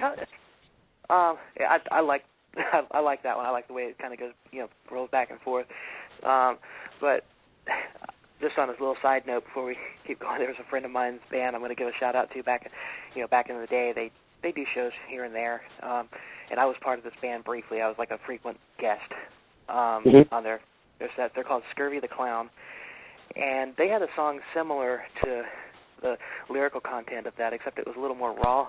It was called "I Can't Believe She Fucked That Loser." Wait, what was that? What did you say? The song was called "I Can't Believe." What? You can't believe what? The song was called "I Can't Believe She Fucked That Loser." Oh. Yeah. Yeah, they were a little raw right there back in the day, man. Scurvy the Clown, man. But anyway, man. So first of all, this was less about boy as far as a guy being out to it wasn't about like being out of league for a chick. It's more about coming to LA and like not knowing what you're getting yourself into, basically. Well, you're out of your realm, Like welcome to the jungle. I mean, exactly, kind of like that right there. But I mean, and it's got to be kind of disconcerting, when you first get there, man. And I mean, like we're from Central Florida and everything, but it would be the same thing. When I went out there to LA for a couple of weeks when I graduated high school, and I went and checked out that school, man, it's a totally different world out there, man. Mm-hmm. I mean, totally. And to actually move out there, and I mean, you got your degree, but there's 100,000 people who have their degree out there. Right. It's a place to go once you have your degree, and to actually stand up and like I'm going to be a part of this. That takes some balls, man. Yeah. And I mean, you're going to hit walls here and there, and just have to keep going. It's really cool that you're still out there. You said 8 years you've been there, and you're still plugging away at it. That's awesome, man. 8 years. The thing that's made it more challenging is I've had lots of opportunities to be a working musician and artist, and I'm working for other people and working within the scene, but doing Sestric, that's being an artist and trying to make a name for yourself, doing your own creation kind of thing, and that makes it a hell of a lot more challenging. So. Oh yeah, it's a totally different world than having a degree and be able to play guitar and then go to a lick for a commercial. Than putting yourself out there than it is to go sit on a stage and play your own music, because you're selling more than that there. I mean, it's easy enough to, not easy, don't get me wrong here, but to go, okay, well, all right, well, here's the product. You want this kind of music. This is what you need, so here's what I wrote for you. Right. It's not as harsh because you're not putting out your own product. At the end of the day, when they're looking at the commercial and they might enjoy the music, they're looking at L'Oreal. Or they're looking at Maybelline, or they're looking at Mattel. Right. They're not thinking Chris Sestric. But when you go out on a stage and you've got your name as a headliner and you got a band behind you, it's you. Right. And that's a big difference. Tell me a little bit about the name of the CD. Something about the snake. What's the story behind that? Yeah, that's a good question. So there's actually lots of. I feel like when you say the word snake, it's just like it conjures so many different emotions. Some people think they're disgusting and like they don't like them, they think they're evil. Some people think they're really cool and beautiful, and so in that sort of regard, that's one element of it. And then also, snakes, like I think when they're out in the wild and they're in nature, they don't really travel together. They're not in packs. They don't see two snakes hanging out together. I don't think most of the time. They're pretty much a loner, sort of an animal. So the song is kind of like doing what I need to do on my own by whatever means, even though I have limited resources, which is like a reference to not having arms of a snake. They have limited resources, and so there's lots of different comparisons, and just that conjures lots of different emotions. I'm not personally, I'm not really a huge, I'm not like in love with snakes, or I don't really want to have one as a pet or anything like that. So it has nothing to do with that. It creates so many different elements and dynamics as far as the emotion it hits the people emotions, yeah, and just comparisons and metaphors, basically. Absolutely, it's understood. So when you put snake on the on the album cover, you're going to get an emotional response one way or another from just about everybody. Right. But you put a rabbit on there, you're going to have 2 people that go, oh, he's cute. You put a snake on there, and you're going to have 100 people go, either I really like that, that's cool as shit, or they're going to be like, oh, I don't like snakes. Right. You know, I mean, so and in rock and roll, you want both aspects right there anyway, you know? Right. That was smart. So that's smart. Yeah, and the song, and I actually thought about studying that one too, because it's one of the most, to me, it's lyrically my favorite, but it's like 8 minutes long, the song, so that's why I didn't send it over. But yeah, that one, like I think, it's certainly the most self-introspective, and the snake. I use the term snake just as a metaphor, and it was certainly my most thought out lyrically song on the record, I think. Well, real quick, while we're doing this, we're going to play one more song before we leave tonight, probably to close the show. But how can the listeners get a hold of your music? I mean, we're only playing 3 songs tonight, and I know that you have much more than that. So, right. I mean, can they find you on Reverb Nation? Is there a way that they can go to a website and buy a CD? Or, well, just throw that out there where people can hear, you know, where they can get some Chris Sestric. I am on Reverb Nation, but please don't message me through it because I don't log on there hardly ever. But my website first is the main place to go. You'll find all the links there that will take you to wherever you need to go. It's www.sestric.com. And then if you want links to buy the record, it's cdbaby.com/Sestric. If you want to buy it on iTunes, you can just search Sestric on iTunes. But yeah, my website will take you to those links too. So. Another question right here. I mean, we've got a group that we've kind of come in contact with, and they're also from Pennsylvania. And they're a bunch of kids, man. They're 16, 17-year-old kids, and we found them kind of by accident, and they're just starting music right now. They just got a band together, and they've kind of, you know, switched their lineup up a little bit here and there. But as us being new into the radio business, we decided to take them on and kind of watch them grow. Mm-hmm. And as a fellow Pennsylvanian who knows the music scene there, what would you tell them right now? What does it take to get from where you're at right now to where when you started? How old were you when you started this whole journey with music? What got you into it, and what carried you through? You know, just being gifted with a guitar for Christmas when I was 12 years old was like the thing that started it all, and then taking lessons. And I really took to the guitar really quickly. Like the bands I mentioned before, like I loved playing like Guns N' Roses and Metallica and stuff like that. When I heard Steve Vai, like that was like a life-changing guitar moment for me. That made me really want to take guitar playing seriously. I started learning his stuff, and then I got into Yngwie and all those other shredders and Dream Theater and stuff like that, and made me want to go on and pursue school and you know, really master my instrument and master just being a musician. But for anybody that wants to make it in music, go all in. That's my best advice. Go all in and don't make any backup plans. Put everything into it. You know, one of these kids in this band, his mom and dad really were kind of harping on him a little bit about, you know, trying to do music, and he was still getting straight A's in school, and he's like, you know, they don't understand. And the first time we talked to him, we talked about this, and he's like, you know, and he was on the phone with us, and his mom came, and he's like, Mom, I'm on a radio show right now. And you know, I'm doing this. And we talked to him again a month and a half later, and they kind of, you know, backed him up a little bit since then and said, you know, this is your dream. And, you know, that's what's so important to me. Like, you know, my parents were very supportive of my music. I mean, I started playing horns and stuff like that, don't get me wrong here. But, you know, this kid right here, he's 17 years old, and he's learning from his best friend who's a really good guitar player, and he's learning his way right here. And I told him, you know what, never give it up. If this is what your true love is right here, love it, own it, hone your craft, man. If that's what you want to be, if this is what makes you feel 100%, there's nothing that'll ever give you better joy than playing music for somebody. Yeah. I think I kind of went through similar experiences as far as butting heads with my parents, off and on. It's happened even as I got older, but you know, I think you really, first of all, you have to be positive that you have something to offer that's at least somewhat different from what anybody else is offering. you have to be good and special. You have to believe in yourself and really know that you got something special that you have to bring to the table. That's the first thing. And then the second thing after that is, I just really believe you have to go all in.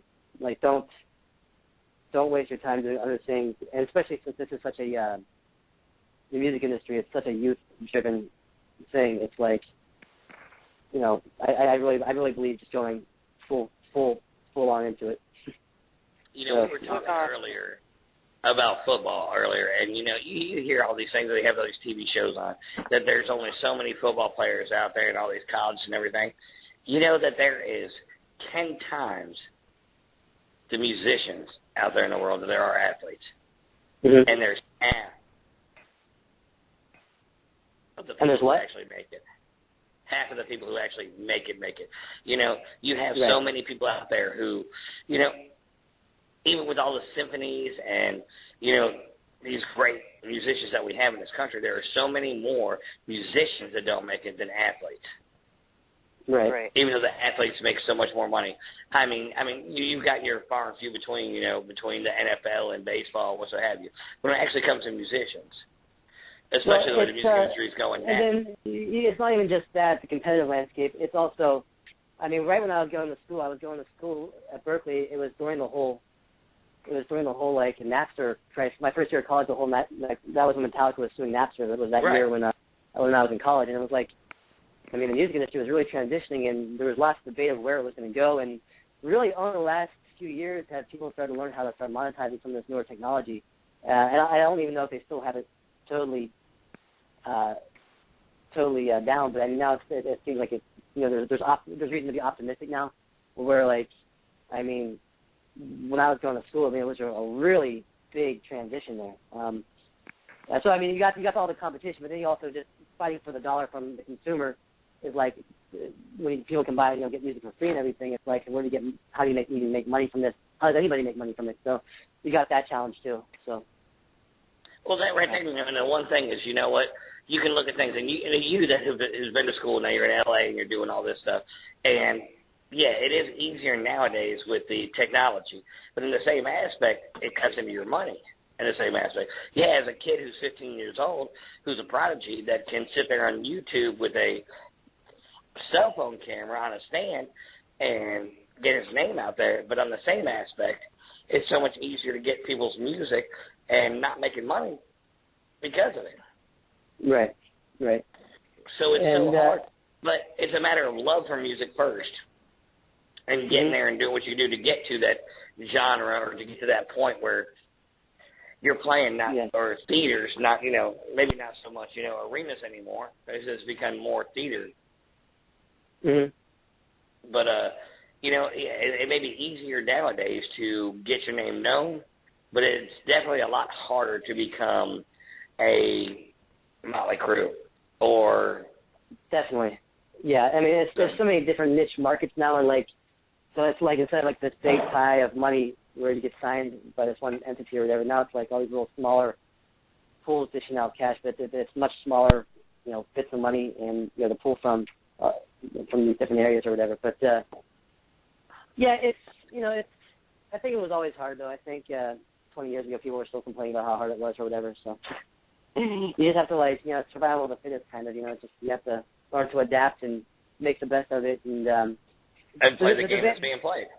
The demand for music, just as many as back then, if not more, people want to listen to music these days than ever before. So you just have to learn, and there are ways. YouTube is starting to monetize it from plays on YouTube.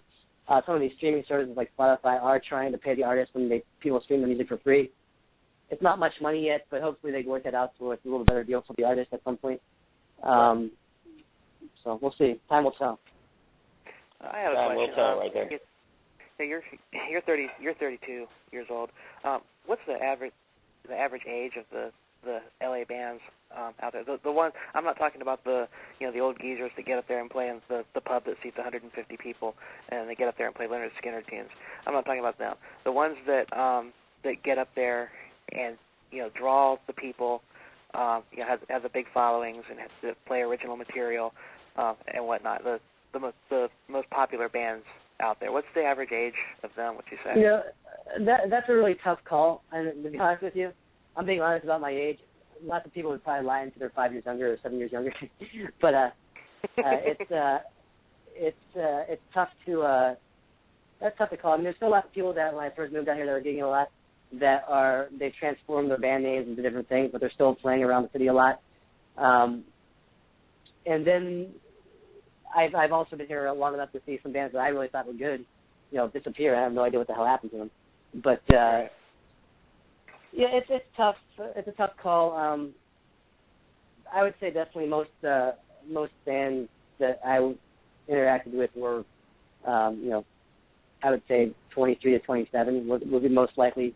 That's starting out and trying to make it sort of dancing. And then once you start getting into your late 20s, people they knock up a girl, or they want to slow down and get married or whatever, or get a real job or whatever it is. It's I resemble that remark. What? We both resemble that remark. Life starts to get in the way of things once you start getting older, So, but it's still there's still as long as you look the part, I guess it's okay. I think. Yeah, I try and look the part, but I started going bald and lost my hair, and I'm not as. I shouldn't even say that.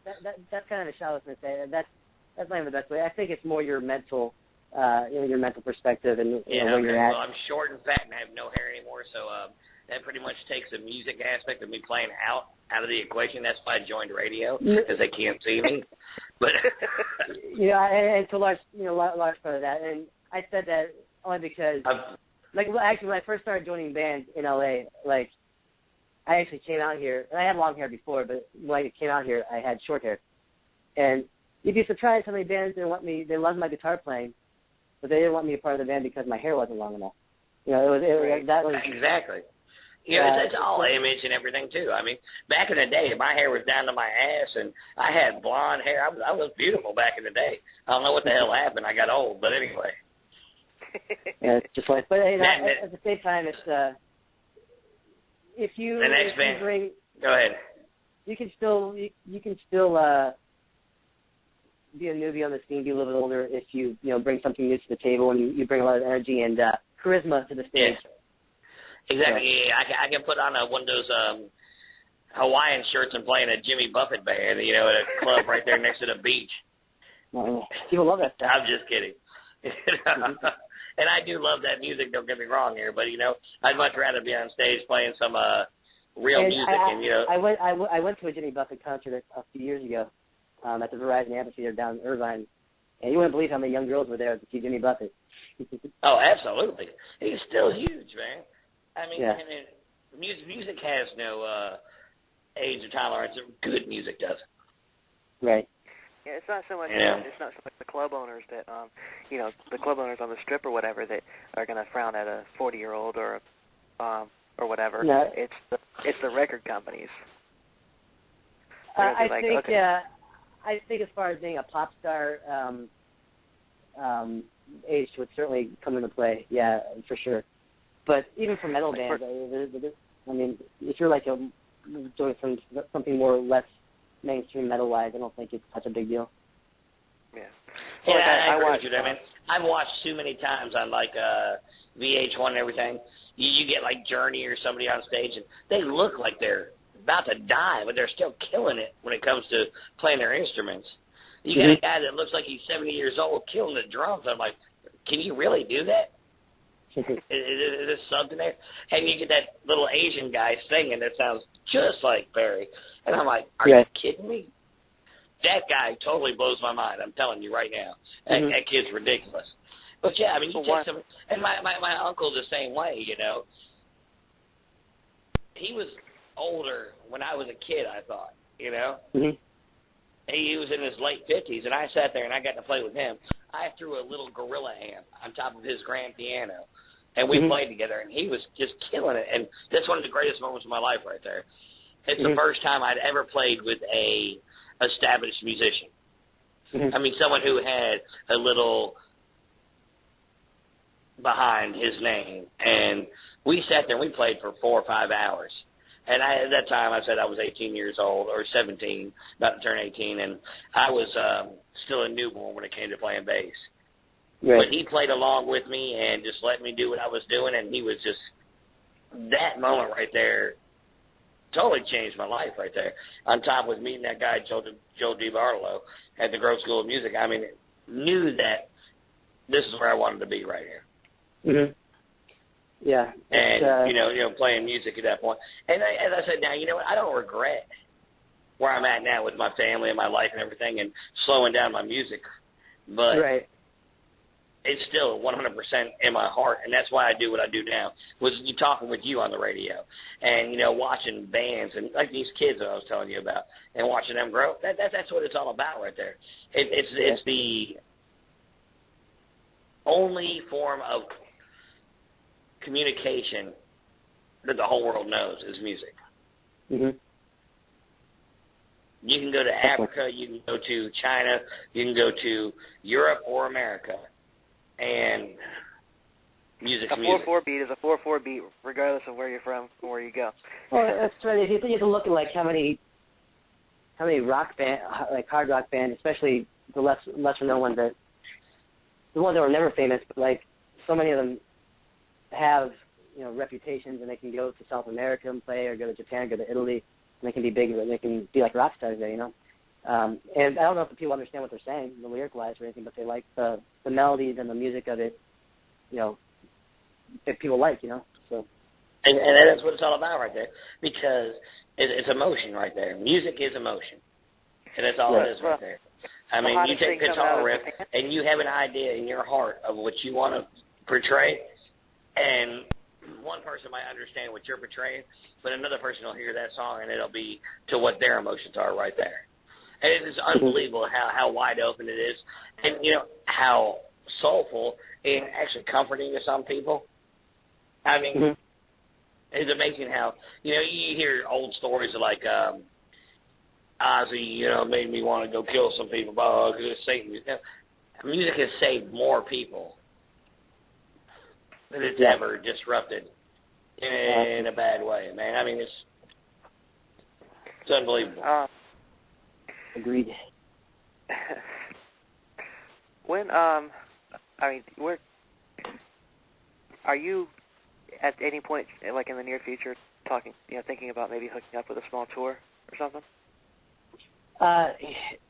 For the past year, it's been on my mind of something I'm wanting to do. Part of me just has to make the effort to make it happen. I'm talking to the right people to help me organize it. But yes, it's something that I would definitely like to do. I'm planning on.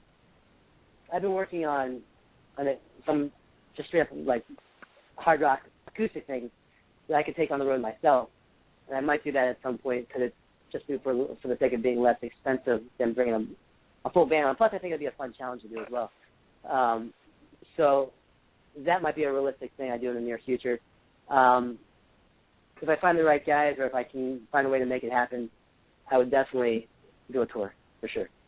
It's something on the back of my mind. I haven't made a real honest effort to do the logistics of planning it out financially and everything. But yes, I would do it for sure. Do you have any advice? Do I have? I've toured, but as a tour manager. Yeah.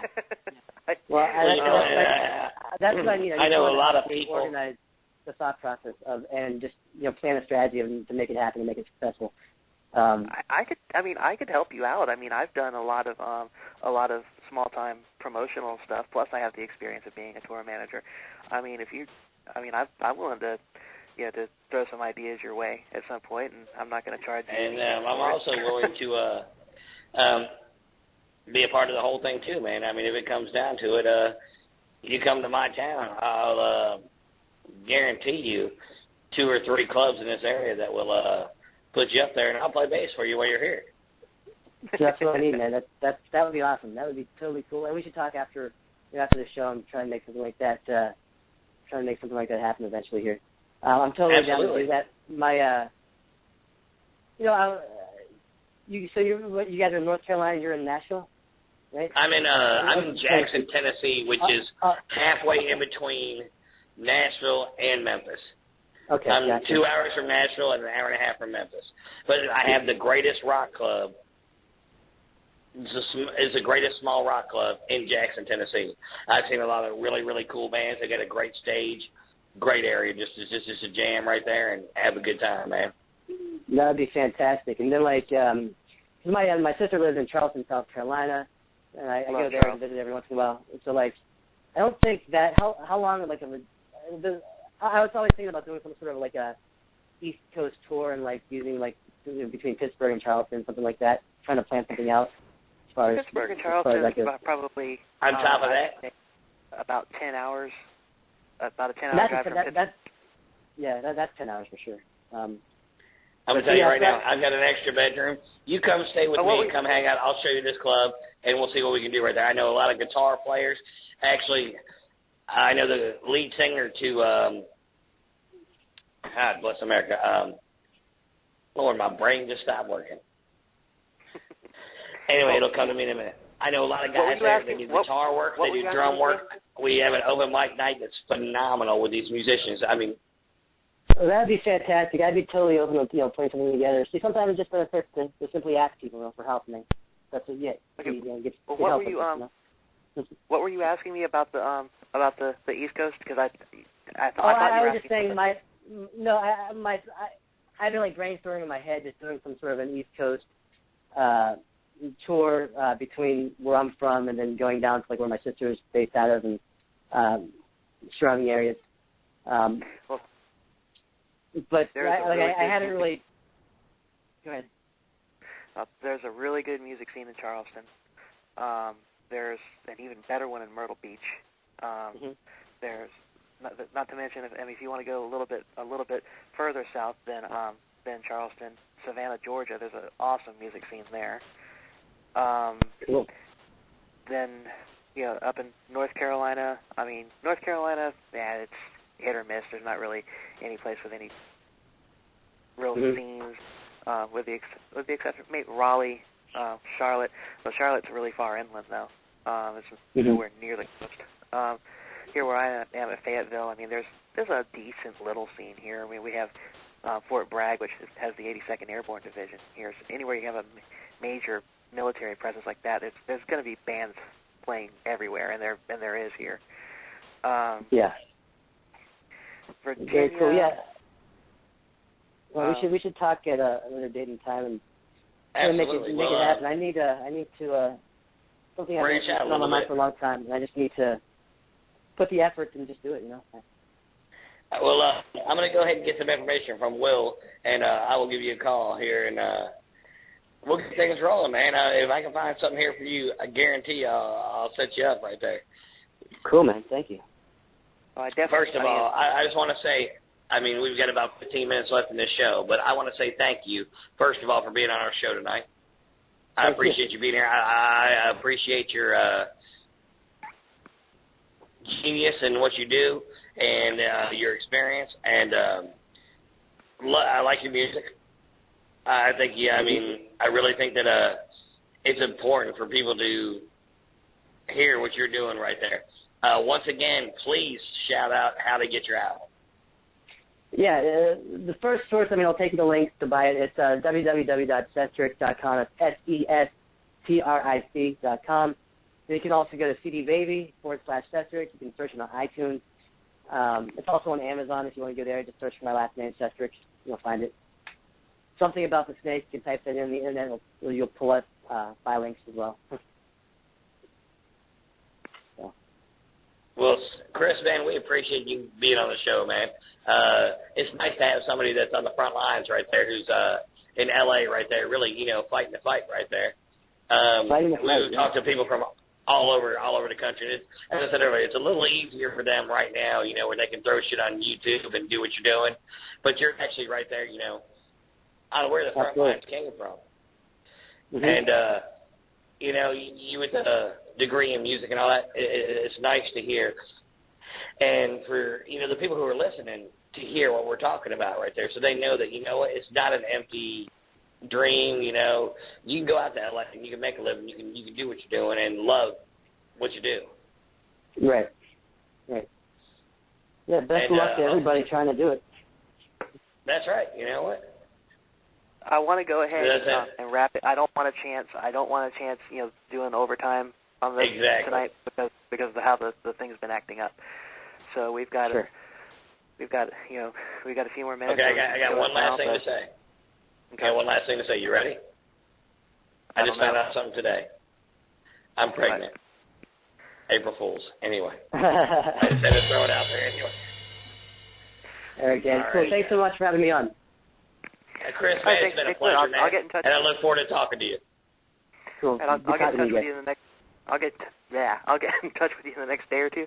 And thanks again for coming on. And you have a good one. Cool. Thanks, guys. Take care. Well, everybody, can you hear me now? Okay. Well, everybody, thank you for coming in for another edition of the Will and Thunder Show. Chris, thanks for being on the show, man. You know what, Will, that was a great show right there. It was nice to, kind of see where it's coming from, the L.A. version of this cesspool we call music, man. I hope you have a great night, man. All right, and taking us out, we're gonna be playing the song "Believe" by Sestric off of the album "Something About the Snake." We're gonna go ahead and play that out, and we will see you next week. Y'all have a good one here on the Will and Thunder Show, and good night. Hopefully we find an airplane.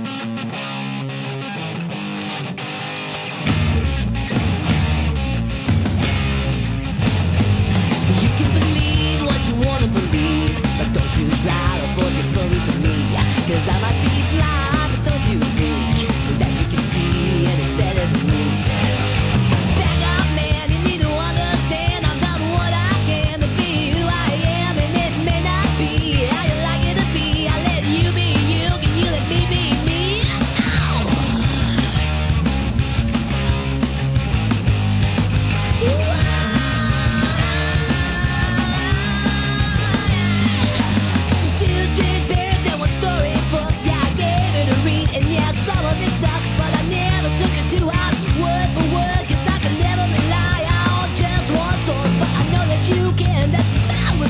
You're a victim of your own complacency, but when you get in my face, tell me why had you changed? You accomplished nothing that was calm, but it's right, so believe what you want to believe, but don't you try to force your worries on me, 'cause I might be blind, but don't you think that you can see me any better than me?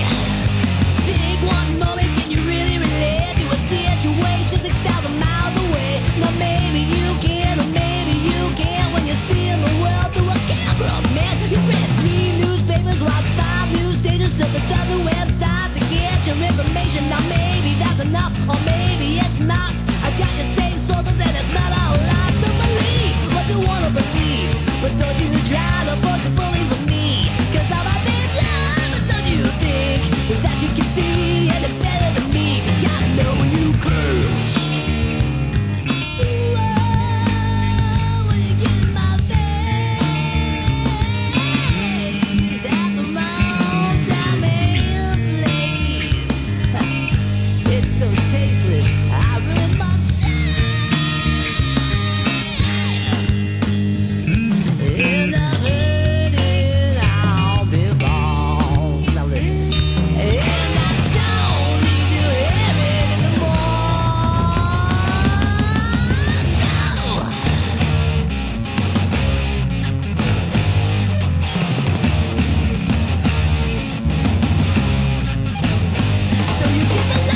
You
Blog Talk Radio.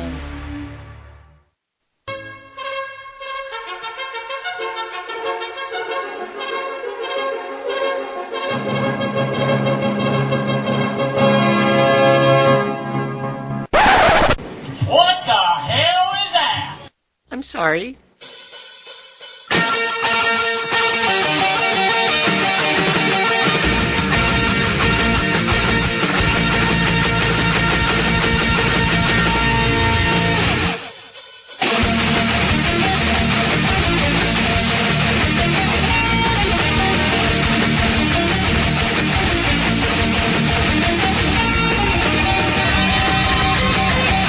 Welcome to the Will and Thunder Show.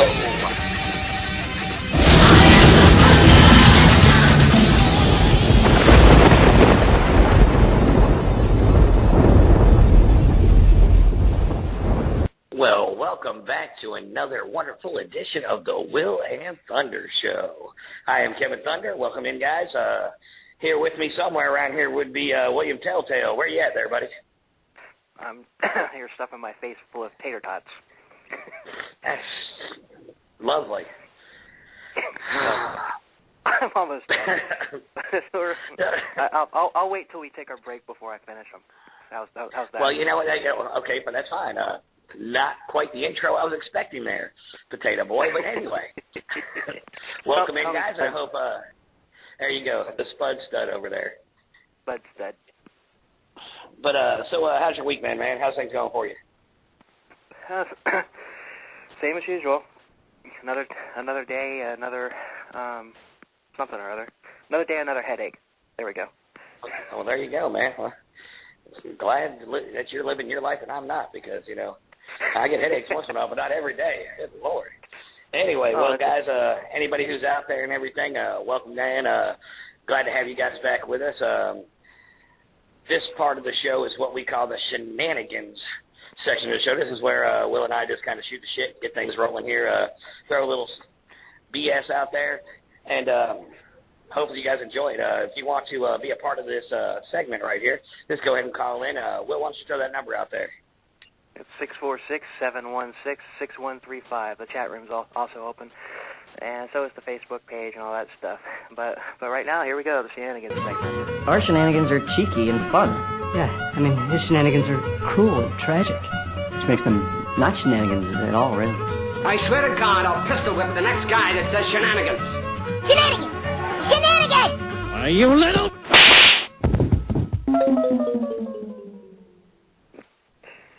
And here we are. Very nice, very nice. Here we are with the shenanigans. Where do we start off with here, man? You were talking about shenanigans here. Remember last week we were talking a little bit about football, a little bit about the thing we love called football, and how the New York Jets had went ahead and they signed the release quarterback from the Eagles, Michael Vick. Yeah, Vick. Well, okay. Now hold on. In the shenanigans of the whole thing, the Eagles this week went ahead and signed Sanchez. I mean, now the idea here, you know, in my opinion here, a trade might have been better there instead of the whole let's let him go and we're going to sign him, we're going to let him go. You know, they could have figured this out a lot sooner than this. Well, but sure, I really when feel you're dealing bad. when you're dealing with Mark Sanchez, see what happened. The Eagles kind of screwed themselves. I mean, they do have their quarterback. What the hell's that guy's name? Nick Foles. Nick Foles. And he had a great rookie year. However, what if he has his sophomore slump? They're screwed. Who are they going to turn to now? Sanchez? Oh, I know. I mean, so now, first of all, I don't understand the whole idea of bringing Sanchez in. I mean, I guess he'd be an okay backup quarterback. I mean, he's average. He's average at best. They waited too long to do that. I'm telling you right now. They have, go ahead. He's great, and but I mean, quarterbacks can have sophomore slumps. I mean, look at David Carr. He was drafted. He was the first draft pick of the Houston Texans when they became a football team, and he had a great rookie year. His second year, he was horrible. I mean, third year horrible, fourth year horrible. He played backup for several different teams, and he's out of the league. I understand what you're saying there, but Nick Foles last year, unlike a lot of rookie quarterbacks who come out and they're blazing whatever, I mean, don't put up the numbers that Nick Foles put up. He had a 7-touchdown game last year, and with him playing halfway through the season, if he'd have played all season, he'd have been on par with Peyton Manning. He could have thrown 50 touchdown passes. In half the season, he threw almost 20 or somewhere around there. I don't have it in front of me here, but he was ridiculous. Yeah, so I don't understand why they bring a quarterback like that in there. Sanchez, it depends on, I don't remember what the money was. If the money is right, then you get a good second-string quarterback, as just in case. Or above average. That's the thing. The Jets, I love seeing the Jets quarterback situation in as much disarray as it is. But the Jets, they thought that they would, two years ago, they passed on quarterbacks because Sanchez was the guy and all that stuff, and then they shot themselves in the foot by not taking a quarterback 2 years ago when draft time came around last year, because the best quarterback available was Geno Smith and E.J. Manuel, and both of them probably wouldn't have even been drafted until the 6th, 7th round in the draft prior with Tannehill and Andrew Luck and name from Seattle. And you're right. E.J. Manuel, and they've yet to prove themselves. But you think Manuel, who was that's the one that was with the Jets, right? Manuel went Before to the Bills. Stick my foot in the Bills. Geno Smith, who took over for Sanchez. He did a decent job with them, but you have to understand how much of a fiasco that was, the whole Jets team last year. I don't understand. I really don't understand how their coach still has a job. The last 2 years have been nothing but a mess for that team. Yeah, it was. But you know what? Rex Ryan looks like a joke, but anyway. But you know what? I have something for Rex Ryan right here. Yeah. Yeah, keep it up, Rex. You're doing a hell of a job. That's right. We hate the Jets on the Will and Thunder show. Well, and now speaking, all the press on football right now, I guess it's all tied into these Philadelphia Eagles. Deshaun Jackson, he was released by the Philadelphia Eagles. I don't know if you heard the story or not, but story came out now. I heard something about Deshaun Jackson and shenanigans, but I didn't really. Yeah. I don't know what happened. Tell me what happened. I think the deal with him is they were looking to try and chop him anyway. They were trying, he was on the chopping block, and they were trying to find a way what they're going to do with him and what direction they're going, which is understandable. But then some blog or some report came out that he possibly had ties to some L.A. gangs. Well, he came from California. He went to high school in L.A. somewhere, and supposedly he was throwing gang signs in a picture for the Crips, right? So this all came out, and the Philadelphia Eagles automatically cut him. They got him off the team. Well, the funny thing about this whole situation is it was an easy out for them, but in the same picture, he's wearing a blue hat. A red hat. Okay? Now, if you understand the gang situation. When you brought up the thing about the gang, throwing the gang signs, I was about to say that that if every single person who threw gang signs was actually in a gang, China's military would be outnumbered. Oh, I know. What I'm saying is, in the aspect of him throwing these gang symbols, so to speak, there's so many people. If you watch that show, Ridiculousness or whatever it is, it's like a show, where they show video clips or what have you. Rob Dietrich, a skateboarder, does a show. They have a person on the show called Chanel West Coast, and she does the West Coast sign, which is a gang sign. Right. Okay? Well, he's doing a similar gang sign or whatever, and they're trying to tie him to the Crip gang, but he's wearing a red hat. The Crips wear strictly blue. Because their main enemy or their main rival is called the Blood. And they wears red all the time. So why would he be throwing? If a Crip gang member showed up to he could be very well known. If he showed up to one of their little functions or however they do it, wearing red, he'd run a really good chance of getting killed. Look, if he had a red stripe on a pair of his underwear, he could be called out for it. This And the guy's way they wearing wear a red their hat pants. on the top of his head. Oh, yeah, exactly. And the way You they see wear it their right off pants. the bat. Yep. But anyway, that whole Deshaun Jackson thing, and everybody's talking about it. Well, is there going to be a team that picks him up because now there's controversy? You know what? The guy's a great receiver. You know what? And me as a Miami Dolphin fan, I'd love to have him on the team. Hell yeah. I mean, we just added, speaking of the Dolphins,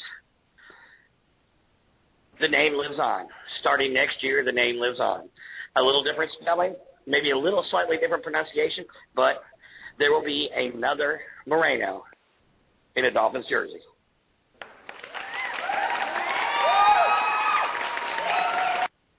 I'm definitely down with that. I am too. No Sean Marino, who actually, I mean, I understand he had a couple down years, but last year he was producing. You don't know Sean? I don't know Sean Marino. Do you?